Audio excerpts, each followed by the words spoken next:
Hey guys, welcome back to my channel. ಹೇಗಿದ್ದೀರಾ ಎಲ್ಲರೂ? Hope ಎಲ್ಲರೂ ಕೂಡ ಚೆನ್ನಾಗಿದ್ದೀರಂತ. ಸೊ ಇವತ್ತೇನೆಂದರೆ ಬ್ರೇಕ್ಫಾಸ್ಟಿಗೆ ಅಥವಾ ಡಿನ್ನರ್, ಲಂಚ್ ಯಾವುದಕ್ಕೂ ಮಾಡುವ ಒಂದು ಈಸಿಯಾಗಿರುವ ವೆಜ್ ಫ್ರೈಡ್ ರೈಸ್ ಹೇಗೆ ಮಾಡೋದಂತ ನಾನು ಇದರಲ್ಲಿ ನಿಮಗೆ ಹೇಳ್ಕೊಡ್ತಾ ಇದ್ದೀನಿ.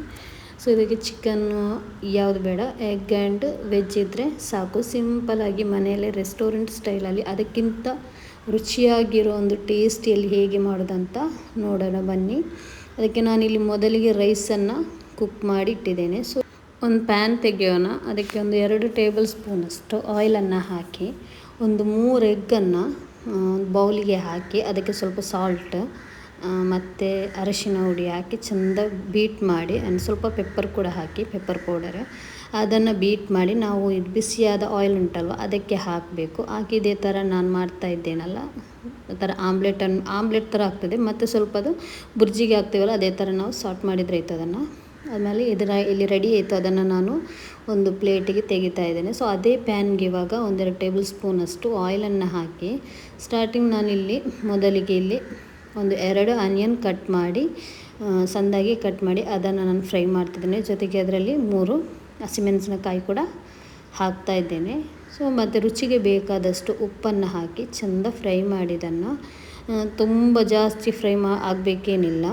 ಇವಾಗ ಫ್ರೈಡ್ ರೈಸ್, ನೂಡಲ್ಸ್ ಈ ಥರದ್ರಲ್ಲಿ ಆನಿಯನ್ ವೆಜಿಟೇಬಲ್ಸ್ ಎಲ್ಲ ಸಿಗ್ತದಲ್ವ, ಅದೇ ಥರ ನಾವು ಫ್ರೈ ಮಾಡಿದರೆ ಆಯಿತು. ಸೊ ಮತ್ತೇನೆಂದರೆ 1 ಟೇಬಲ್ ಸ್ಪೂನಷ್ಟು ಜಿಂಜರ್ ಗಾರ್ಲಿಕ್ ಪೇಸ್ಟನ್ನು ಹಾಕಿ ಸಾರ್ಟ್ ಮಾಡಿ, ಅದ ನಂತರ ನಾವು ಇದಕ್ಕೆ ನಾನಿದರಲ್ಲಿ ಟೊಮೆಟೊ ಹಾಕ್ತಾಯಿಲ್ಲ, ಟೊಮೆಟೊ ಸಾಸ್ ಹಾಕೋಣಂತ. ಇದಕ್ಕೆ ನಾನಿವಾಗ ವೆಜಿಟೇಬಲ್ಸ್ ಅಂದರೆ ಕ್ಯಾರೆಟ್, ಕ್ಯಾಬೇಜ್, ಕ್ಯಾಪ್ಸಿಕಮ್, ಬೀನ್ಸ್ ಇದನ್ನೆಲ್ಲ ಸಣ್ಣದಾಗಿ ಕಟ್ ಮಾಡಿ ಅದಕ್ಕೆ ನಾನು ಹಾಕಿ ಫ್ರೈ ಮಾಡ್ತಾ ಇದ್ದೇನೆ. ಆ್ಯಂಡ್ ಇದಕ್ಕೆ ನಾನು ಬಟಾಣಿ ಉಂಟಲ್ವ, ಗ್ರೀನ್ ಪೀಸ್, ಅದನ್ನು ಸ್ಕಿಪ್ ಮಾಡ್ತಾ ಇದ್ದೇನೆ, ಅದು ಬೇಡ ಅಂತ.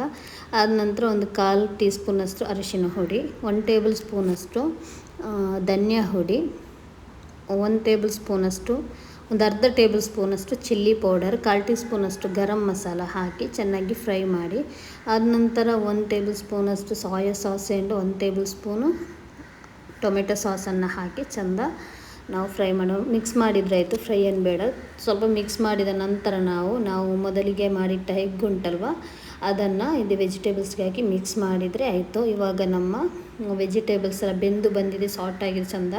ಅದ ನಂತರ ನಾವು ಕುಕ್ ಮಾಡಿಟ್ಟ ರೈಸ್ ಉಂಟಲ್ಲ ಅದನ್ನು ನಾವು ಈ ವೆಜಿಟೇಬಲ್ಸ್ಗೆ ಹಾಕಿ ಚೆಂದ ಮಿಕ್ಸ್ ಮಾಡಿದರೆ ಆಯಿತು. ಇದಕ್ಕೆ ಯಾವ ಥರದ ನಾನು ಕಲರ್ ಕೂಡ ಹಾಕಲಿಲ್ಲ, ನ್ಯಾಚುರಲ್ ಆಗಿರುವ ಒಂದು ಯೆಲ್ಲೋಯಿಶ್ ಕಲರ್ ಬಂದಿದೆ.